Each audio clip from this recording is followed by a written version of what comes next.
بسم الله الرحمن الرحيم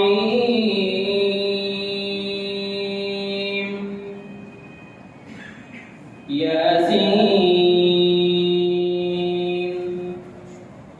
والقرآن الحكيم إنك لمن المرسلين على صراط مستقيم.